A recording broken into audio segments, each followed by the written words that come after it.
Bom, bom dia a todas e a todos. É com muita alegria que vamos iniciar este evento da EMAG, tendo por tema principal liberdade de expressão, a liberdade de imprensa e Estado de Direito. Esse é um tema, esse evento é comemorativo pelas novas instalações da Escola de Magistrados da Justiça Federal da Terceira Região.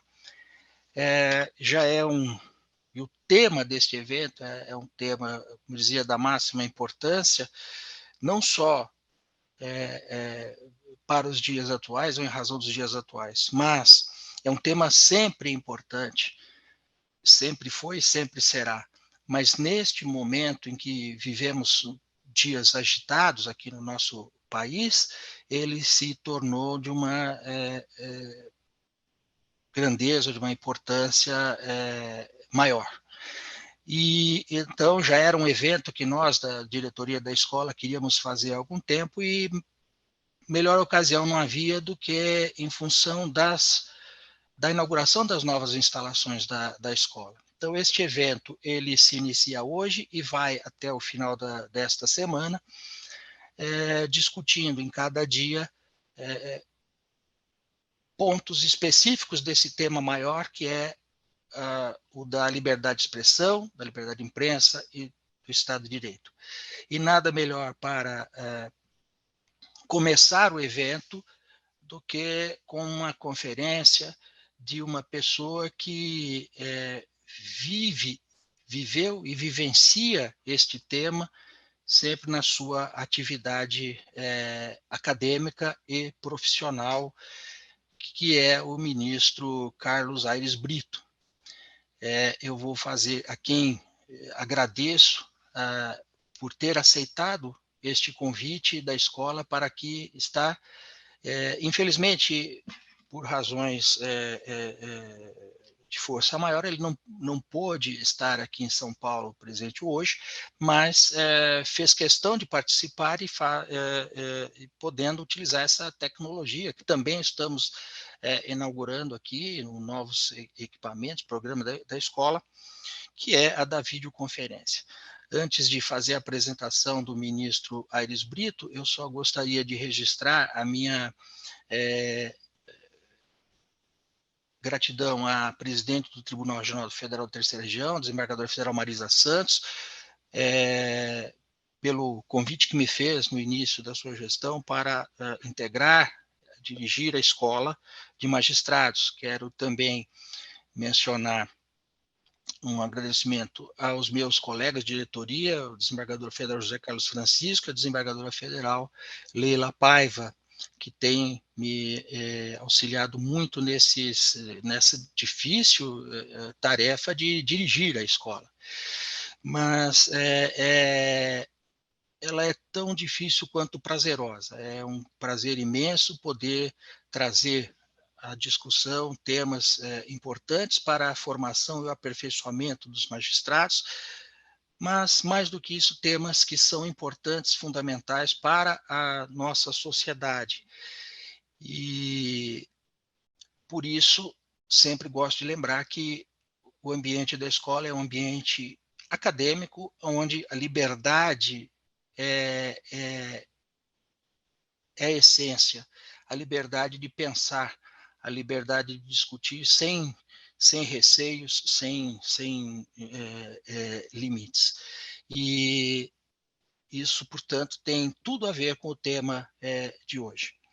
Eu quero, então, agora fazer a apresentação do ministro do Aires Brito, com quem eu tive o prazer de conviver quando ele foi presidente do Supremo Tribunal Federal e eu era presidente da Associação dos Juízes Federais do Brasil, a AJUF. Um ministro Aires Brito, uma pessoa...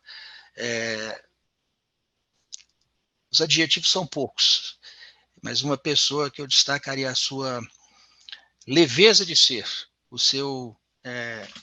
a sua maneira de se manifestar, sempre gentil, sempre tranquilo.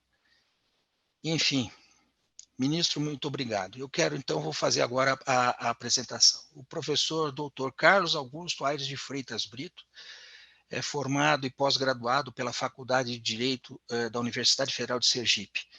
É mestre e doutor em Direito do Estado e Direito Constitucional pela Pontifícia Universidade Católica de São Paulo. Em Sergipe, ele exerceu os cargos de procurador do Tribunal de Contas, consultor-geral do Estado e procurador-geral de Justiça. Como disse há pouco, ele foi ministro do Supremo Tribunal Federal, corte máxima do nosso país, que presidiu e também presidiu o Tribunal Superior Eleitoral e, como presidente do Supremo, também presidiu o Conselho Nacional de Justiça. Ele é membro da Academia Brasileira de Letras Jurídicas, da Academia Internacional de Direito e Economia, da Academia Sergipana de Letras, da Academia Brasiliense de Letras e da Academia de Letras de Brasília, como filiado correspondente da Academia de Letras da Bahia.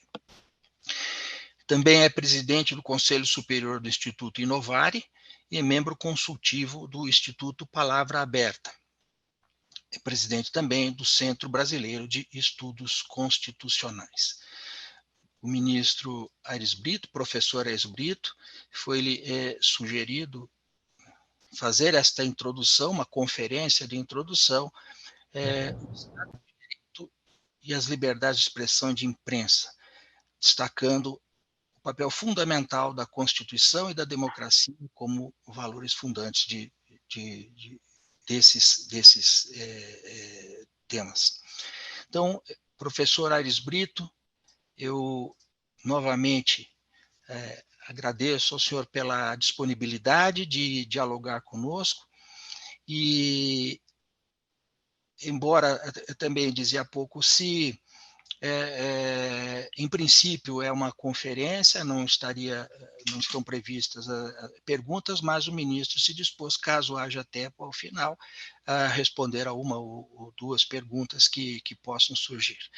Eu, ministro, agradeço mais uma vez e destaco o seu espírito democrático de debater tema da máxima importância para todos nós. Então, com estas breves palavras, eu lhe passo a palavra para a sua conferência.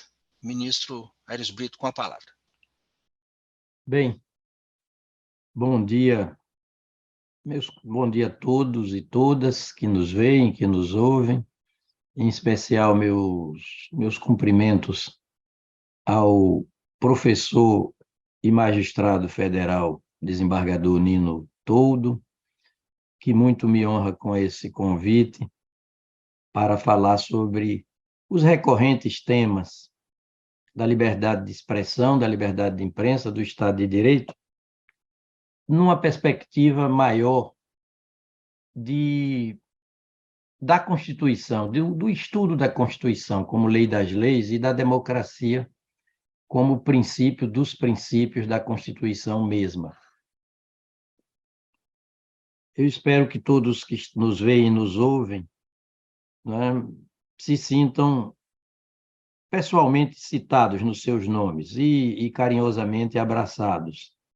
Vejo aqui o nome de algumas pessoas: Ricardo Henrique, Adilson Rosselli, Paulo Sérgio Moisés, Noriane Caetano, enfim, todos e todas se sintam assim nominalmente citados e também, pelo modo mais afetuoso, abraçados. Conversava ainda há pouco com o professor e desembargador Nino Toldo sobre a importância da revisitação a conceitos, a categorias mentais do direito, a figuras de direito, como gênero, né, e as instituições jurídicas e institutos jurídicos como espécies. A escola que me convida, a Escola de Magistrados da Justiça Federal da Terceira Região, pugna pelo resgate dessas noções mais categóricas, mais científicas, como condição para o bom exercício da nossa profissão jurídica nas diversas áreas do conhecimento jurídico mesmo. Essa pegada, essa vertente acadêmica, de que a escola dá conta muito bem, sempre deu, nos ensina, não é? nos adverte para a necessidade do casamento, uma espécie, metaforicamente, de casamento por amor, entre academia e profissão. Os profissionais do direito têm muito a aportar em conhecimentos, em práticas, para a academia. A academia tem muito a aportar em teorias mais refinadas, em conceitos mais elaborados, para as diversas profissões jurídicas. Um feedback, uma relação de feedback, de unha e carne, de olho e pálpebra, né? Enfim, de retroalimentação. Eu sempre que posso, falo dessa necessidade de conjunção mais harmoniosa possível do conhecimento acadêmico e da prática profissional. Por isso que me sinto, professor Nino Toldo e desembargador, muito à vontade nesse ambiente aqui, embora online, não é, de conversa, como se fosse uma conversa mesmo ao pé do ouvido, um diálogo e não um monólogo, com quem me ouve, com quem me vê. Aliás, Sócrates dizia isso, né?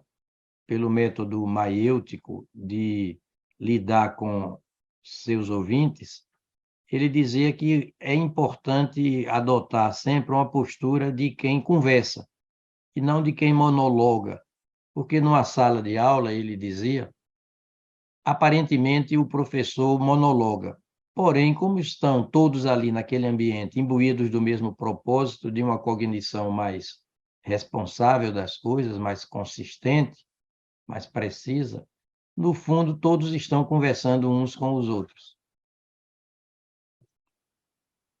O, o tema geral da escola, nesse seminário, nesse congresso, é de liberdade de expressão, liberdade de imprensa e Estado de Direito. Apenas eu sugeri ao professor e desembargador Nino Toldo que me fosse permitido falar desses três temas conjugadamente, porém num contexto ainda maior da indissociável parelha temática da Constituição e da democracia.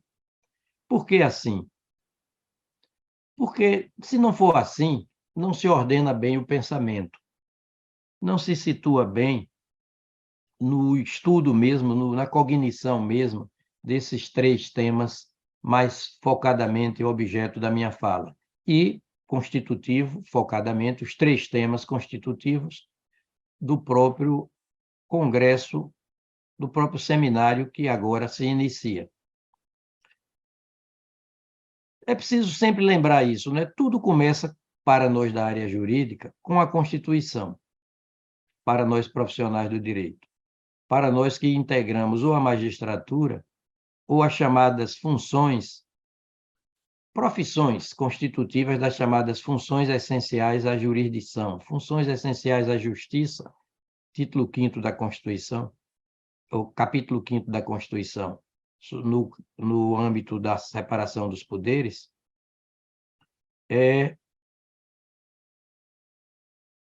constitutivos os membros, né, os agentes dessas funções essenciais à justiça, de membros do Ministério Público, membros da advocacia pública, membros da advocacia privada, membros da Defensoria Geral, e, finalmente, afunilando tudo para a magistratura. Porque, na Constituição, o próprio Estado brasileiro, ele reproduz na sua anatomia e na sua fisiologia também, na sua dinâmica, a configuração de um rio. Todo rio é formado de nascente, de corrente e de foz ou embocadura.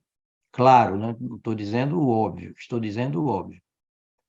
O Estado também é constitutivo de nascente, de corrente e de foz, tanto anatômica quanto funcionalmente.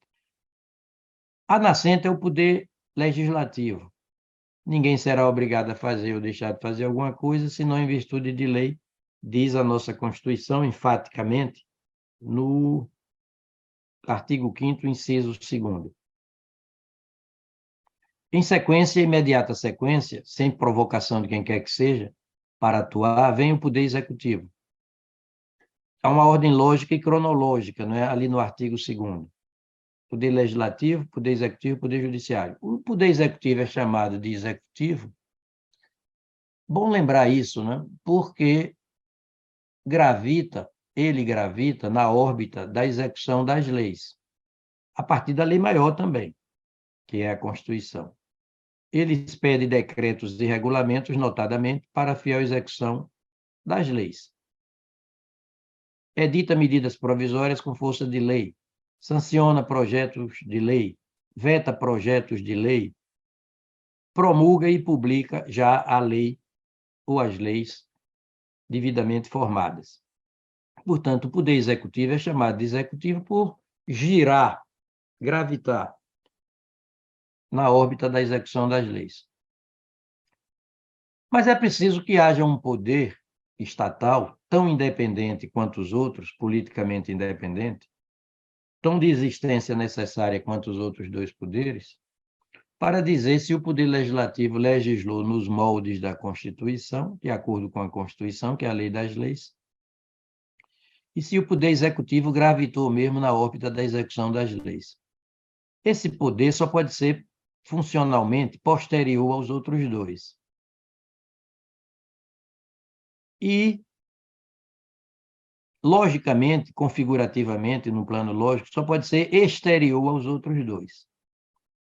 E também só pode ser, num plano lógico, superior aos outros dois, não em hierarquia, mas no sentido de que suas decisões vinculam os outros dois poderes quando há o chamado trânsito em julgado. Notadamente, pela consideração de que o respeito às decisões com trânsito em julgado faz parte da nominata dos direitos e garantias fundamentais. Não é? Ali no artigo 5º, 35, se diz que a lei não prejudicará o direito adquirido, o ato jurídico perfeito e a coisa julgada. No âmbito do Supremo Tribunal mesmo, a Constituição chega a dizer de modo expresso que as decisões de mérito em ações diretas de inconstitucionalidade e ações declaratórias de constitucionalidade são vinculantes para todos os poderes e não só para todos os órgãos do próprio Poder Judiciário. Então, dá para entender que quando o Judiciário fala, os outros dois poderes têm que obedecer, desde que a decisão transite em julgado. Isso tudo está na Constituição, não é? Essa configuração do Estado, a imagem e semelhança de um rio, nascente, corrente e foz, é uma configuração própria de todo Estado democrático, de todo Estado civilizado, juridicamente. E a Constituição, de que parto para fazer essa minha conferência, não por acaso é chamada de Constituição, volto a dizer, porque ela constitui a identidade jurídica do país. Ela é chamada de Constituição por plasmar a estrutura identitária jurídica do nosso país, compor a identidade jurídica do nosso país, fundar a identidade jurídica do nosso país. É por isso que é chamada de Constituição. E o faz um plano de supremacia. É a lei das leis, é a lei fundamental, é a Magna Carta dos direitos e garantias, notadamente individuais. Mas essa Constituição não é elaborada pelo Estado. O Estado se reúne legislativamente em Congresso Nacional. Vou falar no plano federal, para facilitar. E quem se reúne em Assembleia Nacional Constituinte para legislar originariamente sobre tudo e sobre todos? Não é o Estado. O Estado é criatura da Constituição. E a Constituição é criatura não do Estado, porém dela, nação. Nação. Eu vou dizer da nação, mesmo reconhecendo que é um desconforto eufônico. Parece o substantivo da nação. Mas é uma armadilha semântica inescapável, não é? É como situação jurídica cativa, mas não há como deixar de dizer situação jurídica ativa. São armadilhas semânticas, armadilhas eufônicas do nosso vocabulário. a nação se reúne em Assembleia Nacional Constituinte para elaborar uma Constituição novinha em folha, estalando de nova. Uma Constituição originária, Constituição da identidade jurídica do nosso país. Por isso que é a única lei que não tem número. A lei maior não tem número. A única lei que não é elaborada pelo Estado originariamente é a Constituição. Entretanto, é a lei de todas as leis que o Estado elabora. Com essa distinção, quem elabora a Constituição originária, que é a nação, norma sem ser normado. A nação norma sem ser normada. O Estado, criatura da Constituição, tanto quanto a Constituição é criatura dela, nação, o Estado só pode normar nos termos em que já foi normado, inclusive quando é dita normas constitucionais veiculadas por emendas à Constituição mesmo. E a nação não é o Estado. O Estado é uma pessoa jurídica, criatura do direito. A nação é criadora de todo o direito a partir da Constituição.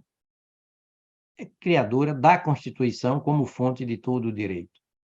A nação elabora uma só norma, a Constituição.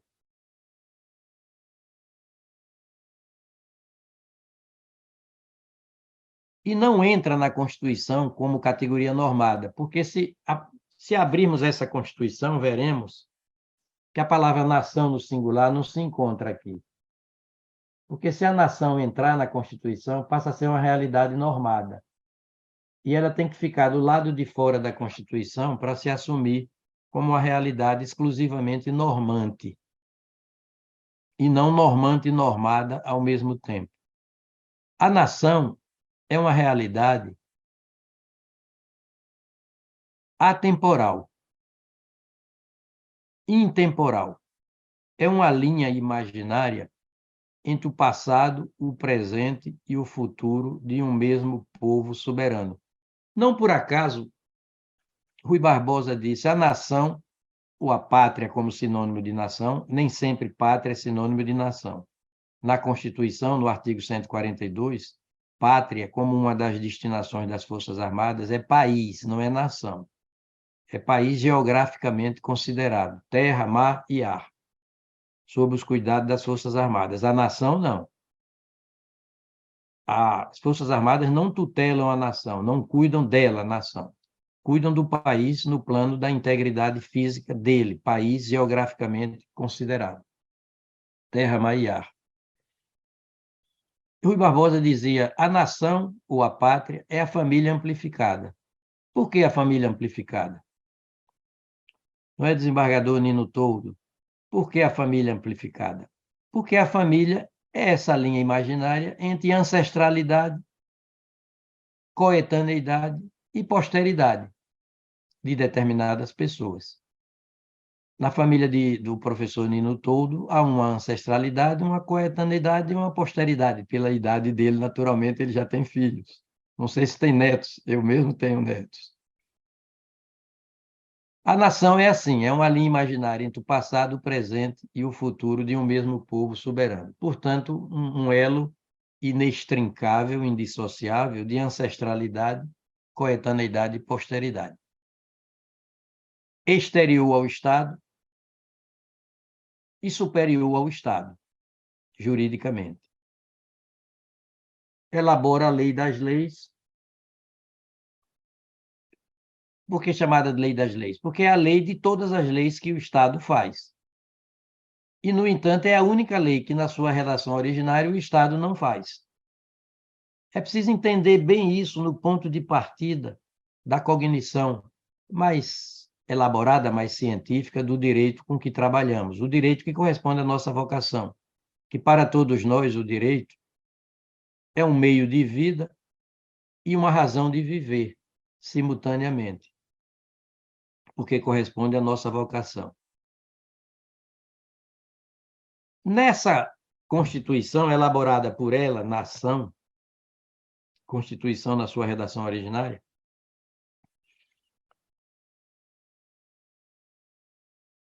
há um princípio superior a todos os outros princípios e a todas as outras regras da Constituição. Por que princípios e regras? Porque nós sabemos que, com o pós-positivismo, norma passou a ser gênero. Norma jurídica é gênero, cujas espécies são os princípios e as regras. Os princípios veiculam ideais de vida civilizada e as regras aportam condutas, competências, providências para a serviço da maior eficácia dos princípios. As regras estão a serviço dos princípios. Claro que há princípios que se dividem em princípios complementares ou subprincípios. Determinados princípios estão a serviço de outros princípios maiores. Mas o que interessa dizer é que essa nossa Constituição tem a seguinte característica: ela é ricamente, copiosamente principiológica e é materialmente expandida pelas suas regras como nenhuma outra Constituição brasileira. Basta lembrar que ela nasceu com 245 artigos, acho que sim, mais ou menos isso, na parte permanente, e 70 artigos na parte transitória. E claro que cada artigo, de ordinário, desdobrado em parágrafos, como característica central também, em parágrafos, em incisos, em alíneas, em números, né, números arábicos, sabido que os incisos são números romanos. Então, uma Constituição, assim, ricamente principiológica e materialmente expandida como nenhuma outra, ela tem resposta para todo e qualquer problema intrinsecamente relevante. Todo e qualquer tema da vida brasileira em sociedade, vida em sociedade, intrinsecamente relevante por dizer respeito tanto ao indivíduo quanto à coletividade, todo tema, todo assunto, toda matéria inatamente relevante tem resposta na nossa Constituição, resposta normativa. E tem resposta de qualidade, porque a nossa Constituição é muito qualificada, humanisticamente, democraticamente, civilizatoriamente. É uma Constituição que, de tão qualificada, nos torna a todos e todas um povo juridicamente primeiro-mundista. Nós somos um povo juridicamente primeiro-mundista e parece que não sabemos disso. Graças a essa Constituição, que tem lá fora do país a melhor imagem possível, essa nossa Constituição, é paradigma.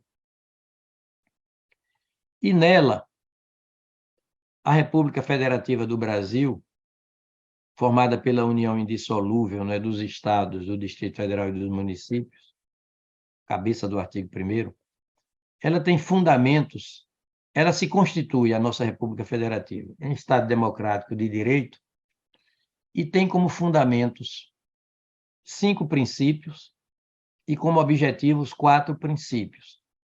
A partir desses princípios é que tudo mais se desenvolve na Constituição, tudo entrelaçadamente.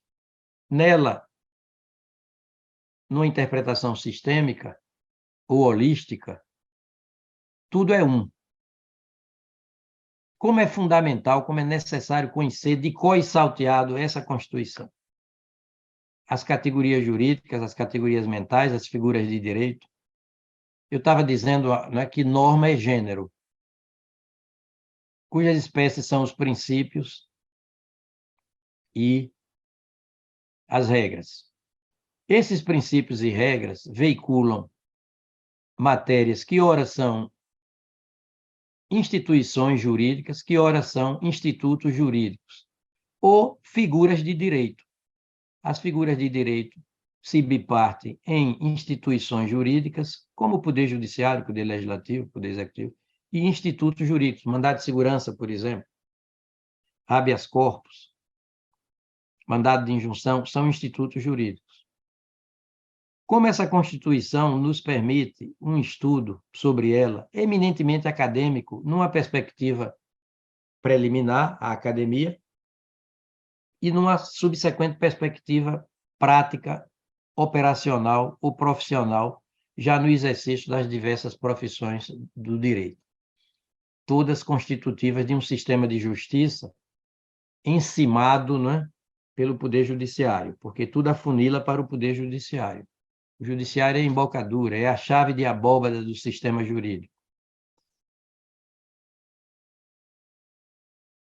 E como é uma Constituição ricamente principiológica, é preciso entender o seguinte: os princípios da Constituição, do título 1º, de que falei, no artigo 1º, incisos de 1 a 5º, 1º a 5º, e no artigo 3º, incisos de 1, ou do inciso 1º ao inciso 4º, nós temos os princípios fundantes da identidade jurídica do país.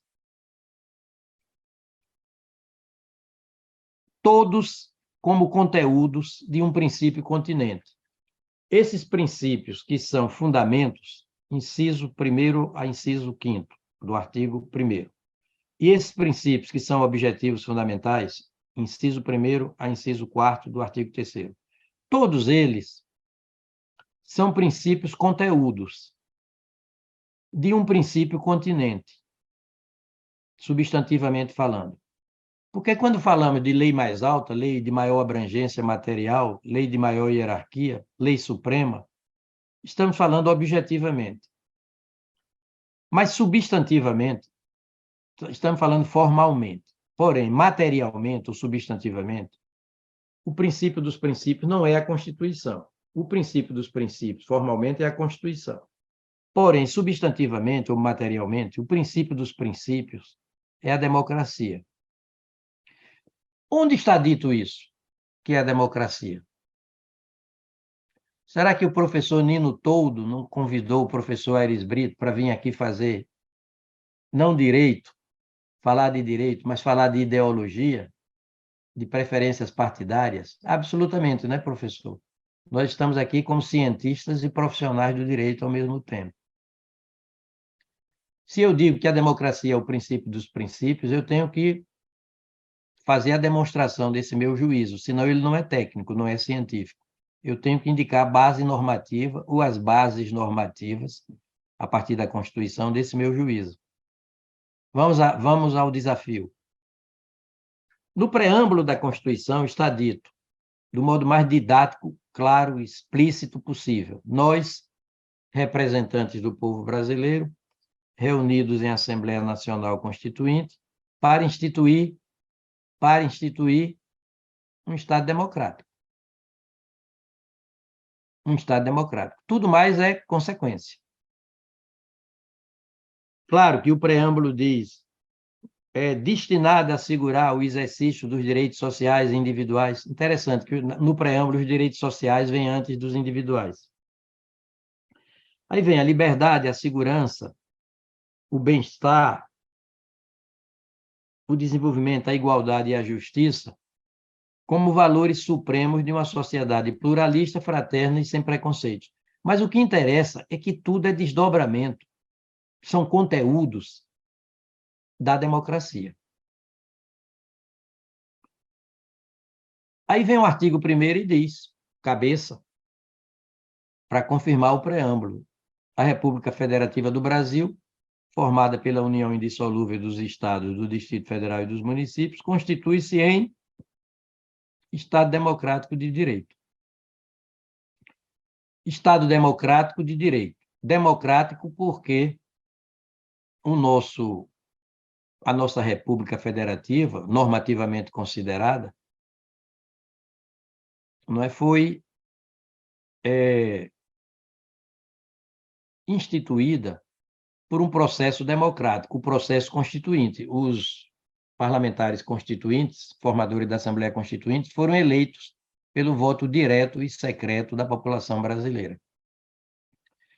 Estado democrático porque tudo que diz, que se refere, que se reporta ao direito, é elaborado democraticamente. Eu digo o direito legislado, é elaborado democraticamente. E deve ter por finalidade, tudo que é elaborado normativamente por um processo democrático, deve ter por finalidade os interesses, as necessidades, as expectativas, os objetivos, os ideais do povo soberano do Brasil. O Estado, por exemplo, de que dá conta, principiologicamente, o artigo 1º, ele é um Estado democrático de direito. Quais são os fundamentos? Soberania, cidadania, dignidade da pessoa humana, valores sociais do trabalho e da livre iniciativa e pluralismo político. Essas premissas metodológicas são ponto de largada, ponto de partida do Estado de Direito, numa perspectiva da legitimidade desse nosso Estado, instrumental. Estado democrático de direito, processualmente falando. Todo o direito brasileiro é elaborado democraticamente, numa perspectiva normativa, por agentes eleitos pelo voto direto, secreto, universal e periódico, para falar da linguagem do artigo 60, parágrafo 4º, inciso 2º. Mas o nosso Estado não é só democrático de direito. Quando nós vamos para o artigo 3º da Constituição e encontramos os seguintes fundamentos, se no artigo 1º encontramos 5 fundamentos, uma espécie de estrela feérica, estrela de 5 pontas, de que dei conta há pouco: soberania, que é a popular, cidadania, dignidade da pessoa humana, valores sociais do trabalho e da livre iniciativa e pluralismo político. No artigo 3º, nós temos 4 pontos cardeais, 4 objetivos fundamentais, 4 destinações do nosso Estado democrático de direito. Quais são?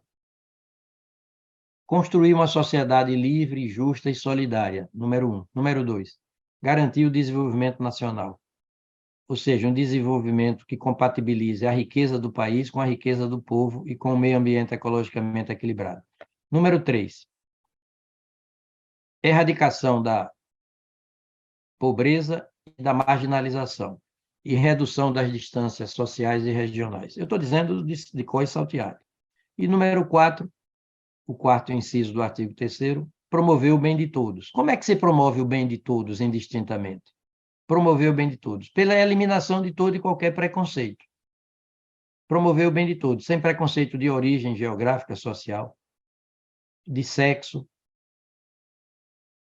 de gênero, preferência sexual, gênero, homem, mulher, idade e quaisquer outras formas de discriminação. Discriminação é uma distinção sem causa, ilícita. Distinção é uma coisa válida, discriminação não. Bem, precisa afunilar, né, professor Nino Todo, para a liberdade de expressão, liberdade de imprensa e Estado Democrático de Direito. Mas eu já estou falando do Estado Democrático de Direito, dizendo o seguinte, que no artigo 1º, cabeça, com os seus 5 fundamentos, nós temos um Estado de direito, um Estado democrático de direito, instrumentalmente falando. Mas, finalisticamente falando, temos que ir para o artigo 3º. Aí o Estado Democrático de Direito muda de nome. Não explicitamente, porém implicitamente, porém logicamente. O artigo 3º, que fala dos objetivos fundamentais da República Federativa do Brasil, o artigo 3º veicula um Estado de direito democrático. Portanto, nós somos, pelo artigo 1º, incisos de 1 a 5, ou do 1º inciso ao 5º, nós somos um Estado democrático de direito.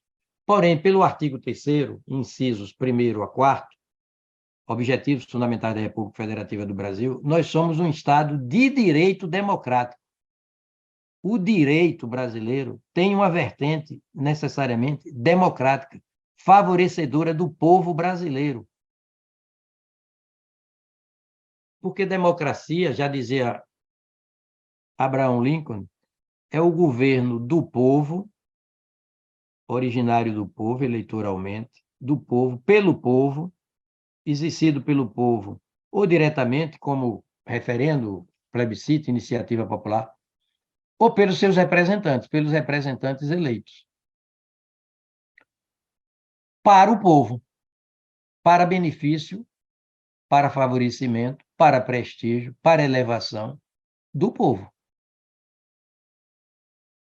Para compreender bem isso, é preciso atentar agora para o artigo 2º, viu, professor Nino Toldo, a quem eu me refiro a todo instante, que é um acadêmico e profissional que sempre me inspirou e com quem tive a honra de trabalhar.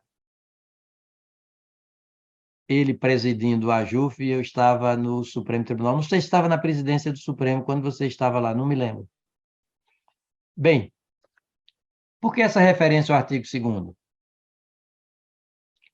Porque a relação, a nominata dos poderes está no artigo 2º. Legislativo, Executivo e Judiciário, segundo essa ordem lógica e cronológica. Essa ordem lógica e cronológica, Legislativo, Executivo e Judiciário, é cláusula pétrea, viu?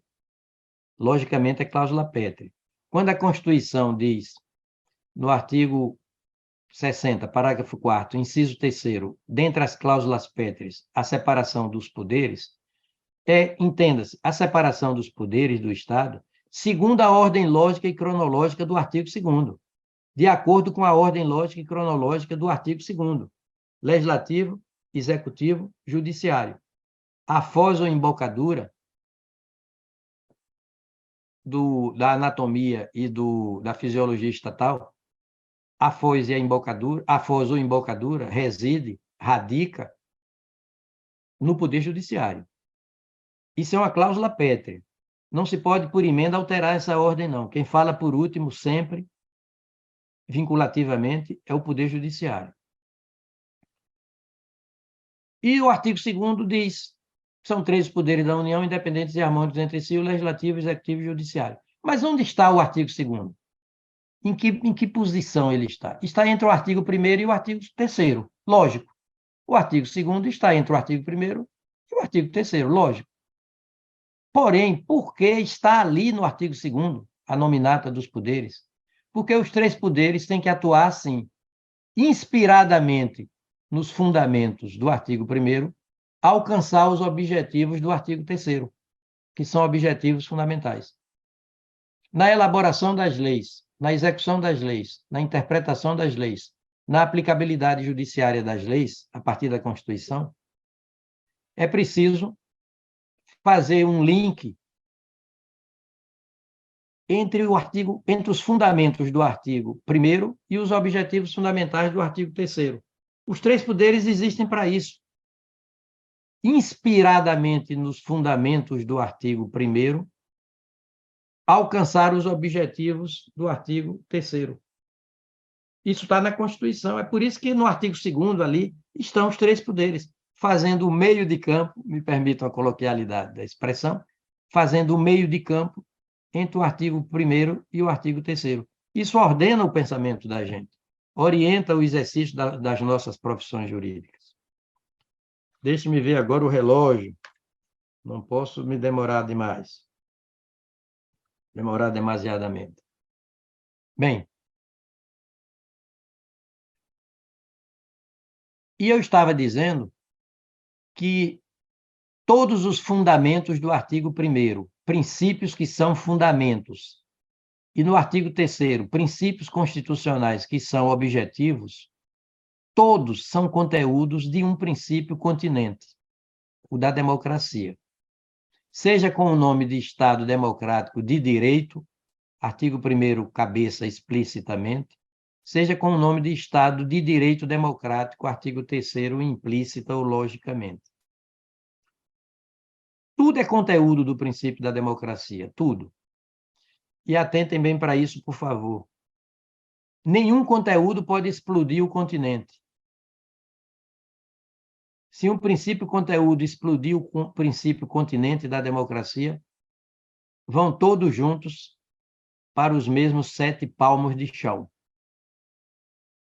E a democracia não pode ter vocação para os seus próprios funerais. Não pode dispor sobre o seu próprio fim.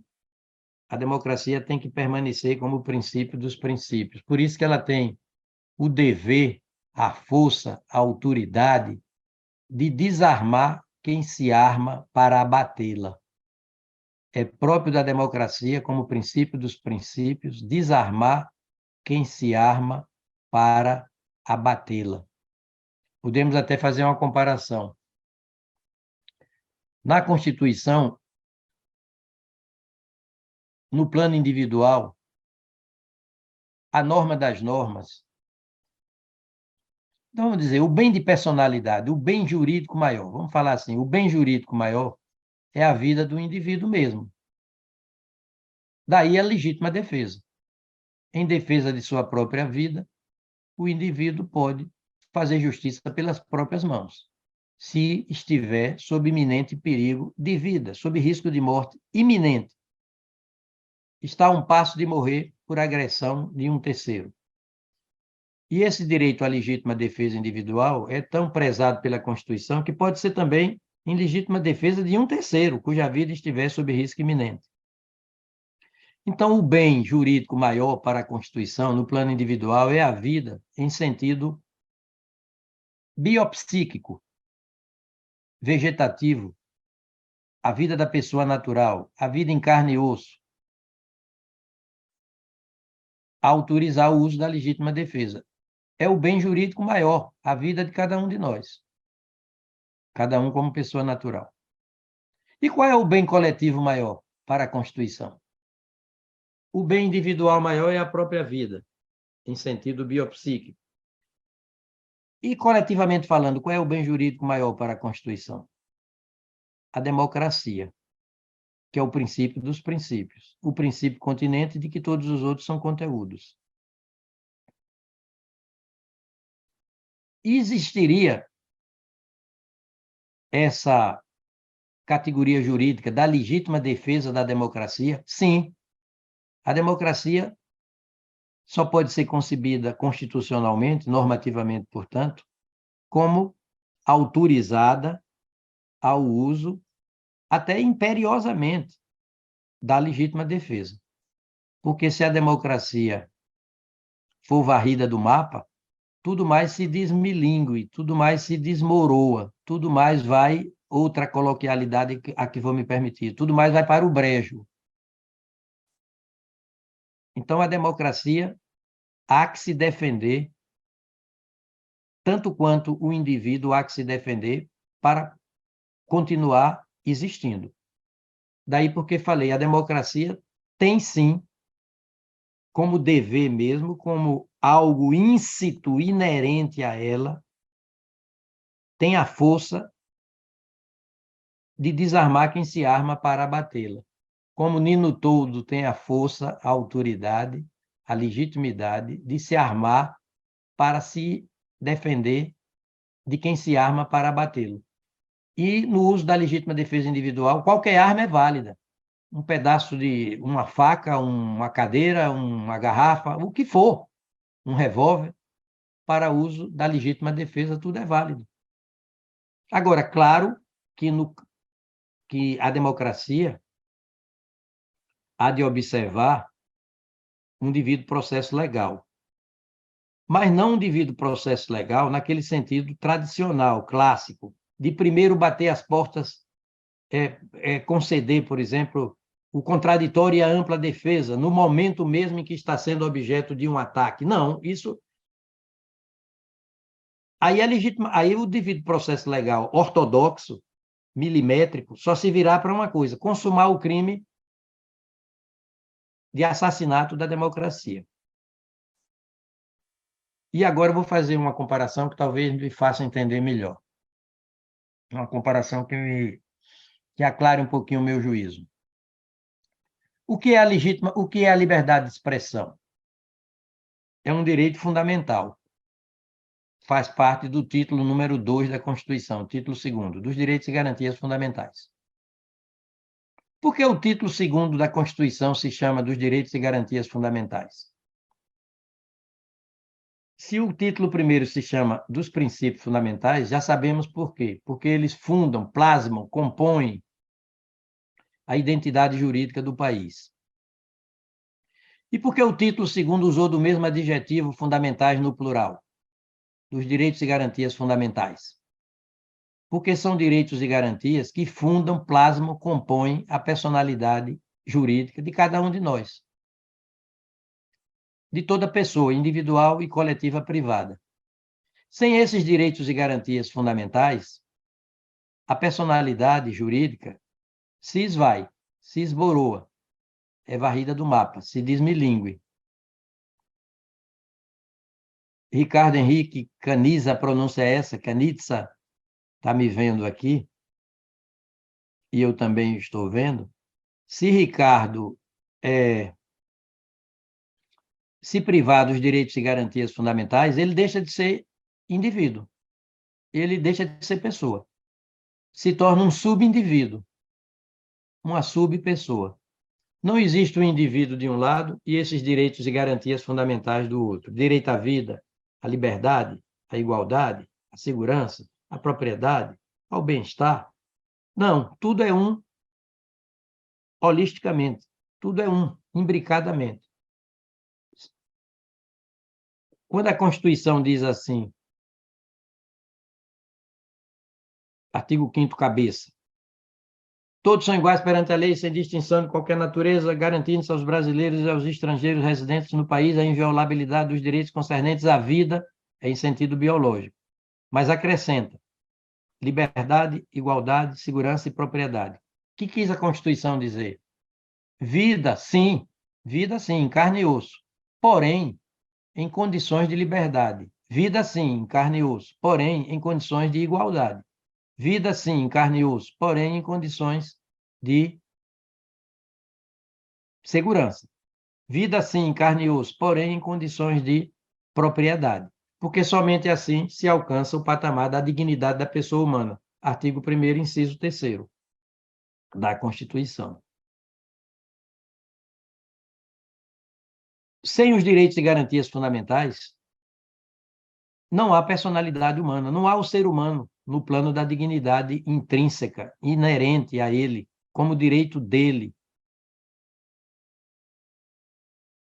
Por isso é que são direitos e garantias fundamentais. No rol desses direitos e garantias fundamentais figura a liberdade de expressão, com 4 conteúdos: o conteúdo científico, o conteúdo intelectual, o conteúdo artístico e o comunicacional genérico. Salvo engano, é no artigo 5º, inciso de número 9. Esse direito é absoluto, eu diria, desde que não estejamos em estado de sítio, porque ali, a partir do artigo 137 da Constituição, sobre estado de sítio, a Constituição estabelece algumas restrições a alguns direitos, incluindo nas restrições a liberdade de expressão e a própria liberdade de imprensa. Mas fora do estado de sítio, a liberdade de expressão é absoluta. Claro que os senhores e senhoras vão dizer, mas há direitos absolutos? Eu respondo sim. O direito de não ser torturado, não receber tratamento cruel, de não sofrer uma pena de banimento, sendo brasileiro nato, sendo qualquer pena de banimento não existe contra nenhuma pessoa natural. Pena de prisão perpétua, tudo é direito absoluto. Porém, direito absoluto, e vem a segunda consideração. Direito absoluto nos marcos da democracia, que é o princípio continente, que é o invólucro de tudo. Nova metáfora, eu sou poeta, como todo mundo sabe, e é impossível para o poeta falar sem metáforas. O raciocínio dele já vem metaforicamente. Se faz uso da liberdade de expressão para cortar os pulsos da democracia, para atentar mortalmente contra a democracia, o que vai acontecer? A democracia vai morrer por assassinato. E a liberdade de expressão vai morrer por suicídio. Porque só há liberdade de expressão numa democracia. A democracia é a condição de possibilidade lógica da liberdade de expressão. Diga-se o mesmo da liberdade de imprensa. Onde é que está a liberdade de imprensa? A partir do artigo 220 da Constituição. Vamos para lá. Liberdade chamada de liberdade de informação jornalística, sinônimo de liberdade de imprensa. A Constituição, sempre por modo até didático, diz as coisas, nos orgulhando dela cada vez mais. Se bem conhecida, essa Constituição nos torna um povo até feliz no plano factual. O nosso desafio é sair da melhor normatividade constitucional para a melhor experiência de vida. Nós já temos meio caminho andado, a melhor normatividade. Precisamos da outra metade do caminho, a melhor experiência de vida. Olha, no capítulo 5º da Comunicação Social, título 8º, sobre a ordem social genérica, diz a Constituição, a manifestação do pensamento. Olha o detalhismo da Constituição para não deixar nada do lado de fora, viu? A manifestação do pensamento, a criação, a expressão, com aqueles 4 conteúdos do artigo 5º, 9º, e a informação. Olha a linguagem virtuosamente radical. Sob qualquer forma, processa o veículo. Sob qualquer forma, processa o veículo. Não deixou nada do lado de fora. Não sofrerão qualquer restrição. Qualquer restrição. É um direito absoluto. Claro, de fora a parte, o estado de sítio. E não pode atentar contra a democracia. Observado o disposto nesta Constituição. Não é na lei, não. É só na Constituição. Outra metáfora. A Constituição matou a matéria no peito. Ninguém tasca. Observado o disposto nesta Constituição, exclusivamente, não é na lei, não, que é infraconstitucional. Como se fosse pouco, o parágrafo 1º. Nenhuma lei conterá dispositivo que possa constituir embaraço à plena liberdade de informação jornalística. O que é pleno? Cheio, compacto, íntegro, completo, sem relativização.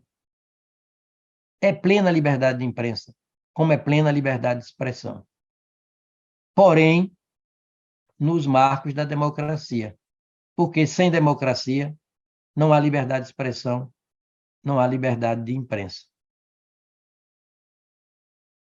Volto a dizer, se se usa da liberdade de imprensa, da liberdade de expressão, da inviolabilidade parlamentar, a Constituição diz que o parlamentar é inviolável por suas opiniões, palavras e votos. Sim, caso Daniel Silveira, sim. Porém, nos marcos da democracia, sob as coordenadas normativas constitucionais da democracia. Porque sem democracia não há eleição parlamentar. Os parlamentares não são eleitos pelo voto direto, secreto, universal e periódico, com a garantia da fidedignidade da urna eletrônica. Às vezes eu digo, numa aparente brincadeira, mas eu falo sério, que há pelo menos 3 coisas de que o Brasil pode se orgulhar: a Bossa Nova, Pelé e a urna eletrônica.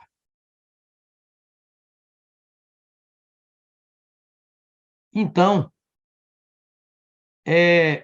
a inviolabilidade parlamentar pressupõe uma democracia, porque a inviolabilidade é do parlamentar. O parlamentar é eleito numa democracia. Sem democracia não existe o parlamentar eleito pelo voto direto, secreto, universal e periódico, para, a partir daí, desfrutar da inviolabilidade.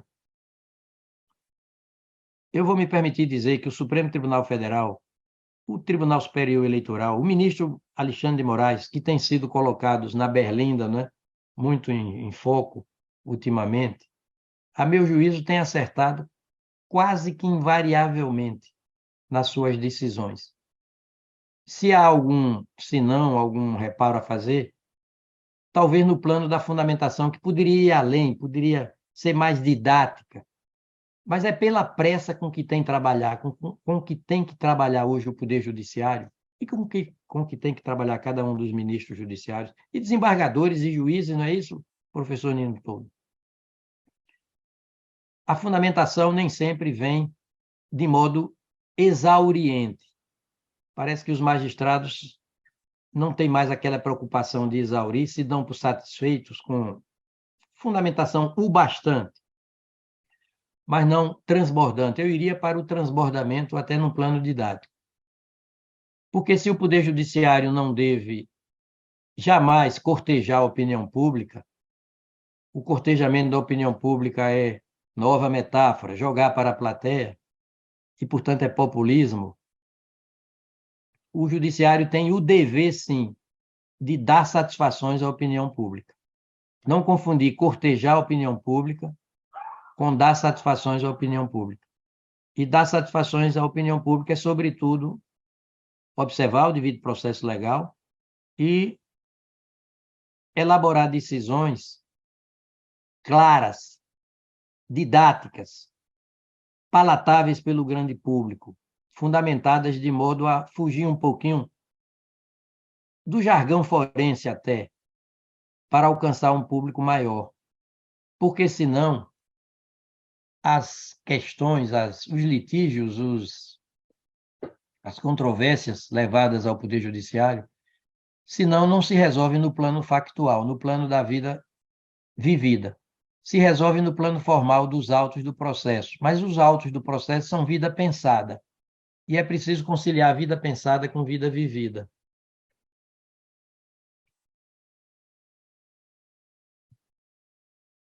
Então, a liberdade de expressão é a maior expressão da liberdade. Eu me permiti fazer esse trocadilho quando estava julgando a ação penal 470, salvo engano.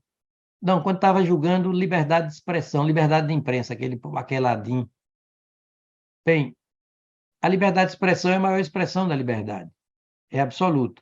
A liberdade de imprensa é plena, é absoluta. A inviolabilidade parlamentar é absoluta. Porém, tudo isso, liberdade de pensamento, liberdade de informação, tudo isso nos marcos da democracia. Porque a democracia, materialmente, substantivamente, é o princípio dos princípios da Constituição. Do princípio maior formal, que é a Constituição, para o princípio maior, de maior abrangência material, de mais elevada estatura sistêmica, que é a democracia. Então, Nino, eu encerro por aqui, professor Nino Toldo, desembargador eminente, a minha fala, esperando haver, de alguma forma, correspondido à expectativa dos senhores. Eu sou um constitucionalista e, por isso, tive que revisitar a Constituição assim por um modo um pouco mais abrangente, não é? O meu pensamento é eminentemente sistêmico, porque sem esse entrelace de dispositivos, não se tem o desentranhamento, não é, de cada norma constitucional mesma, tanto do significado quanto do sentido de cada texto normativo. Eu termino agora para valer dizendo o seguinte: quando eu era muito jovem, mas já formado em Direito, eu li Fernando Pessoa. Eu sempre fui poeta, e Fernando Pessoa, num trocadilho bem posto, e com humildade, dizia o seguinte, como efetivamente disse: o universo não é uma ideia minha. O universo não é uma ideia minha. A ideia que eu tenho do universo é que é uma ideia minha. Quando eu li aquilo, eu disse para mim: eureka! A norma não é uma ideia minha. Ou o texto normativo não é uma ideia minha. A ideia que eu tenho do conteúdo do texto normativo é que é uma ideia minha. Eu disse para mim mesmo. Então, eu não posso fazer voluntaristicamente, autoritariamente, pousudamente, eu não posso fazer da minha vontade subjetiva a vontade objetiva do texto que eu estiver interpretando. Eu tenho que me salvar de mim mesmo. Rédea curta comigo. Eu tenho que ser reverente ao texto normativo. Claro que não só o texto isoladamente tomado, como panoramicamente, contextualmente, sistemicamente considerado. Foi o que eu tentei fazer nesta manhã de hoje e me despeço com os mais sinceros, profundos agradecimentos. Ministro, professor Aires Brito, nós é que temos que agradecê-lo por essa magnífica exposição, essa magnífica conferência. Eu aqui fui fazendo algumas anotações. Nós tivemos aqui uma aula de democracia. Eu comentava com ministro em outra oportunidade, e antes de ingressar na sala virtual, sobre a necessidade de revisitarmos conceitos fundamentais, para que se possa pensar, porque eu tenho visto ao longo do tempo e da minha vivência profissional que as pessoas têm deixado de pensar, ou em função dos seus afazeres, dessa quantidade enorme de processos que nós temos no Poder Judiciário, nós acabamos nos tornando repetitivos para poder fazer frente a isso, sem pensar sobre aquilo que estamos fazendo. Eu fico feliz, professor Eris Brito, porque eu tinha imaginado este seminário para tratar desses aspectos fundamentais para todos, neste particular período da nossa vida como nação, mas acho que superou. Eu até me permito dizer que a ideia era comemorar as novas instalações da EMAG, e estamos cumprindo esse objetivo específico, mas eu diria mais que esta sua fala, esta sua conferência, ela integra algo que é mais abrangente. São os 35 anos da nossa Constituição que vamos completar agora em outubro. E fica, Zé Carlos, vamos estender a razão deste seminário para isso também. Porque a reverência à Constituição precisa ser feita diuturnamente. E essa revisitação que o ministro fez, e ele disse muito bem, ele é um poeta, e nada como um poeta para fazer ter essas visões metafóricas, que dão a leveza a um tema de tamanha profundidade e tamanha importância, que eu, ministro, vou ousar também valer-me de uma metáfora, talvez não tão boa, mas é o que me ocorreu durante a sua fala, que ao passar pelo artigo 1º e pelo artigo 3º da Constituição, e tendo a ponte do artigo 2º e ingressando no artigo 5º, e depois passando pelo 220, eu diria, nesses 3 primeiros, me veio a seguinte imagem: a de um prédio japonês, do edifício japonês. Por quê? Porque lá, pela natureza desfavorável das ilhas nipônicas, ficam sujeitos a muitos terremotos. Então, os edifícios precisam ter uma fundação forte e com um certo amortecedor para suportar os abalos sísmicos. Então, eu vejo, me veio essa imagem. E onde está o amortecedor que segura o prédio nesses abalos sísmicos, ministro Eris Brito? No artigo 102 da nossa Constituição, quando lá diz que compete ao Supremo Tribunal Federal, principalmente, a guarda da Constituição. Isso. Isso é de fundamental importância, tudo isso, Excelente. porque nós estamos passando por períodos de questionamento, e o Supremo Tribunal, o Poder Judiciário como um todo, mas o Supremo Tribunal Federal em particular, tem sido levado ao limite. E no limite, algumas medidas heterodoxas até são necessárias para que esse abalo sísmico institucional que nós temos vivido possa ser ultrapassado sem danos, ou sem maiores danos, para aquilo que é fundamental para nós, que é a democracia, como o senhor lembrou. Então, para mim, particularmente, uma alegria muito grande ouvi-lo e ter essa revisitação de fundamentos e de uma forma tão leve, que, repito, só um poeta tem o dom de fazer.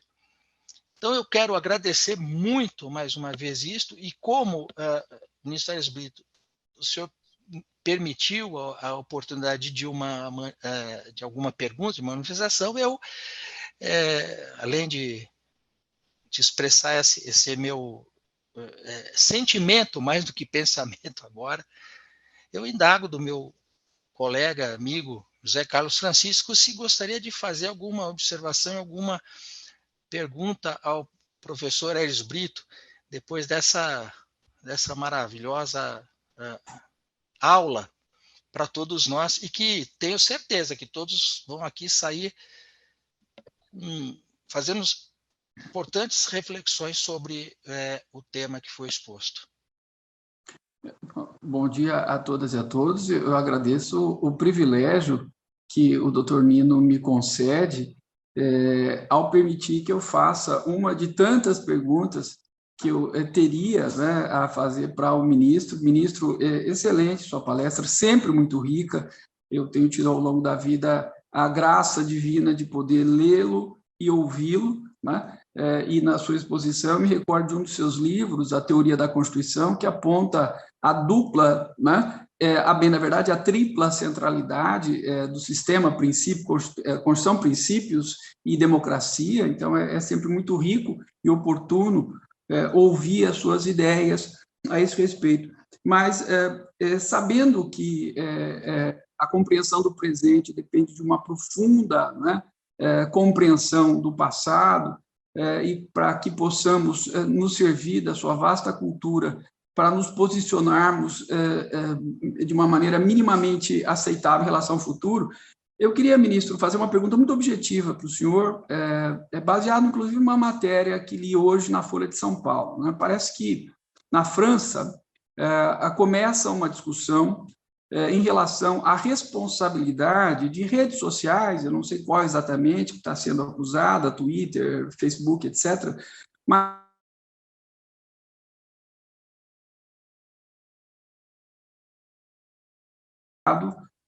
um dos atentados, né, que foi conhecido como atentado Bataclan, no qual uma jovem foi morta, né, dentro de um atentado terrorista. A leitura da matéria sugere a ideia da acusação baseada na responsabilidade dessas redes sociais, porque os seus algoritmos estimulam a criação de bolhas, naturalmente a bolha estimula o ódio estimula a agressão, né? Eu sei que, enfim, né, pessoas como eu estão bastante desorientadas na saída da leitura que nós temos de uma democracia offline para uma democracia online, é tudo muito diferente. Então, ministro, se o senhor puder nos brindar com a sua cultura, como o senhor vê a responsabilidade dessas redes sociais por enfim, sob o argumento de que elas estimulariam, pelas bolhas, pelos algoritmos, etc., essa linha de agressão. Mais uma vez, eu agradeço muito o privilégio que o doutor Nino me concede e, sobretudo, a pergunta que faço à sua excelência. Professor, muito obrigado, José Carlos Francisco. É uma honra esse diálogo mais direto com o senhor e estendendo para o público inteiro que nos ouve e vê. O tema é recorrente, mais recorrente impossível, mais atual, mais momentoso e mais importante impossível. Eu não tenho resposta pronta, mas eu sigo refletindo, meditando sobre esse tema. A partir da sua matriz constitucional. Curioso, né? A Constituição, quando elaborada, o professor Nino Toldo lembrou bem, são quase 35 anos, ela não falou de internet, mas falou de informática. A informática é prevista como objeto de competência legislativa exclusiva da União. E falou de comunicação de dados. Interessante isso, no artigo 5º, inciso 12, quero crer. Comunicação de dados. Naturalmente, comunicação digital, eletrônica. Dados nesse sentido atualizado. Mas não havia internet naquela época. Havia computadores, havia comunicação de empresas, de órgãos estatais, mas não em rede, no sentido atual, que é uma comunicação digital eletrônica que veicula imagens, veicula textos, veicula pensamentos, teses, teorias, ideias, por um modo ilimitado no tempo, porque a coisa é instantânea, no espaço, porque é de alcance planetário, subjetivo, porque alcança um número incalculável de pessoas, uma comunicação inumerável, e também por modo materialmente ilimitado, é sobre qualquer matéria. Olha, que ilimitabilidade de tempo, de espaço, de matéria, de destinatários. Que desafio, não é, atual? Eu não gosto da palavra problema, viu? Eu gosto de desafio, porque me instiga a palavra desafio, a pensar, a superar. Problema é uma coisa mais complicada. Me desestimula ao enfrentamento. Quando eu digo desafio, eu me sinto motivado especialmente para o enfrentamento do assunto, do tema. Falou de comunicação de dados e disse, é inviolável, disse a Constituição, o sigilo da comunicação de dados.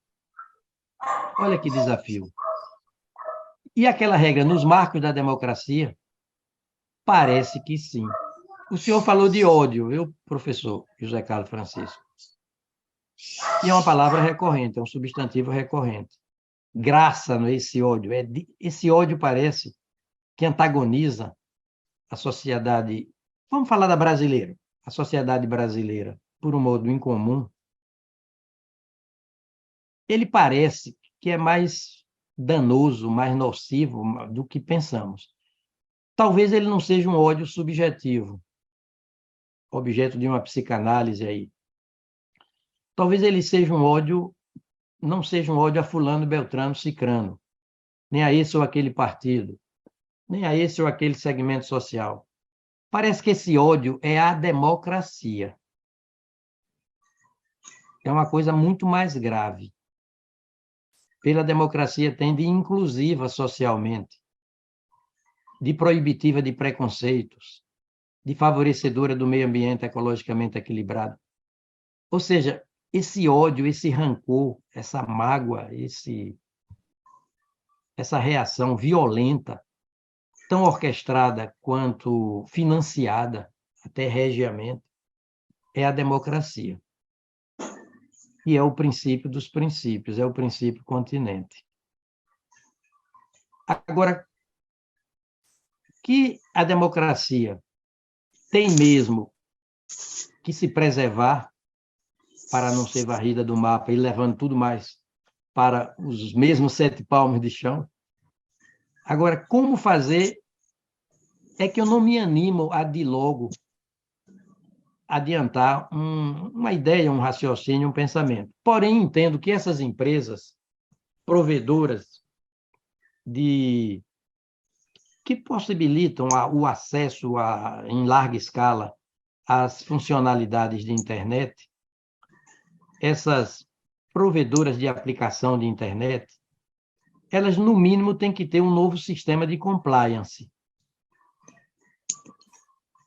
para, pelos algoritmos de que o senhor fala, já saber que tipo de atentado à democracia, por exemplo, está se tramando, está se conjuminando para tomar algumas providências sem precisar mesmo do Poder Judiciário e fazer algumas exclusões de conteúdo. Mas isso vai demandar um pouco mais de tempo. Eu tenho que admitir. Eduardo Culturi, aquele jurista conhecido de todos nós da área jurídica, acho que ele faleceu em 1953, uruguaio, numa frase lapidar, disse o seguinte: o tempo se vinga das coisas feitas sem a colaboração dele. E parece que nós precisamos, o tempo se vinga das coisas feitas sem a colaboração dele. Eu sei que tudo é premente, tudo é urgente.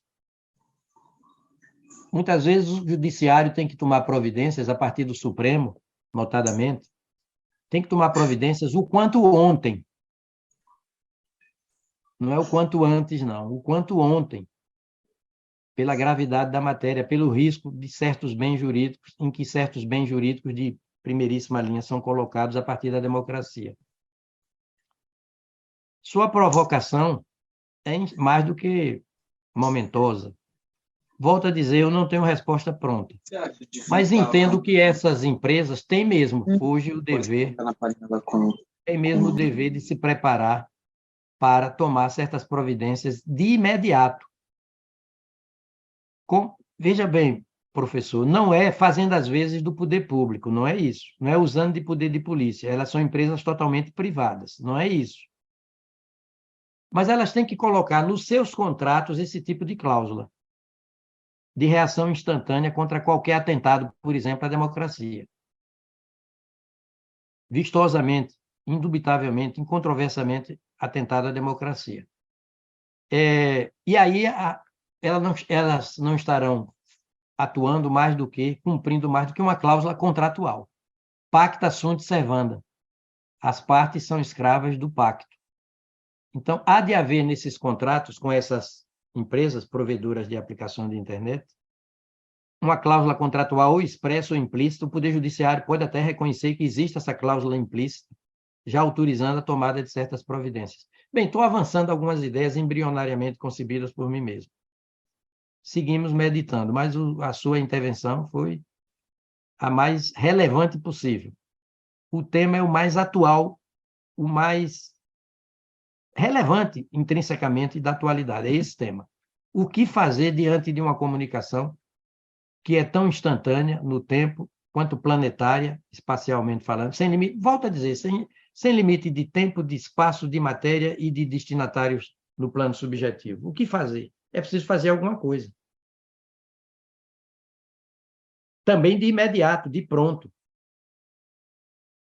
Me parece que há uma cláusula contratual implícita, eu adianto, habilitando essas empresas a tomar providências, não para fazer as vezes do Poder Judiciário, mas cumprir o seu dever de servir a democracia, porque só há liberdade de imprensa, liberdade de comunicação offline ou online, nos termos da democracia. O invólucro continua sendo a democracia, o princípio continente continua sendo a democracia. E parece que esse ódio todo é a democracia. É até uma provocação que faço aos senhores. É uma coisa dessubjetivada. É ideológica mesmo. A democracia está em permanente risco, porque há pessoas autoritárias, por definição, e que tendem, essas pessoas violentas, autoritárias, antidemocráticas, democraticidas, por definição, tendem a se aliar com o poder econômico, que é eminentemente elitista, nesse caso. E a parceria mais tóxica possível é entre o elitismo econômico-social e o autoritarismo político para varrer do mapa a democracia. Olha, eu vou pedir permissão, não vou poder continuar. Estou recebendo aqui umas cobranças, uns chamados, eu já estou atrasado em outros compromissos. Mas que honra, que prazer dialogar agora mais de perto com o professor José Carlos Francisco. E ouvir sempre as intervenções brilhantes do professor Nino Toldo. Professor Aires Brito, volto a repetir, nós é que agradecemos. Eu sei que o senhor é uma pessoa bastante requisitada e para nós foi uma alegria muito grande tê-lo nesta manhã para compartilhar essas ideias. Volto também a repetir de forma tão leve, tratando um tema da máxima importância. E quero agradecer ao José Carlos pela intervenção, que realmente foi uma pergunta bastante provocativa no bom sentido, de que trazer para que a nós a necessidade de pensar. E dito isso, ministro, eu sei da sua agenda, eu quero, enfim, agradecer uma vez mais, em nome do Tribunal Regional Federal da Terceira Região, da Escola de Magistrados da Justiça Federal da Terceira Região, a sua gentileza, a sua disponibilidade, e ficar aqui o convite para aprofundarmos isso, essa análise da Constituição à luz do seu princípio maior, fundante, princípio de todos os princípios, a democracia. E esperando recebê-lo aqui em São Paulo, presencialmente, para que a gente possa matar a saudade daquele tempo que tivemos o convívio em Brasília, quando eu, na presidência da AJUF, ali como parte importante ali da luta aliás, devo dizer, está no Estatuto da AJUF a luta pelo Estado Democrático de Direito, democracia, e o aperfeiçoamento das suas instituições. Então, eu agradeço muito, ministro, agradeço a todas as pessoas que estão aqui assistindo. Nós tivemos mais de 140 pessoas online, o que é um número bastante significativo, professor Aires Brito, e o que nos deixa muito orgulhosos.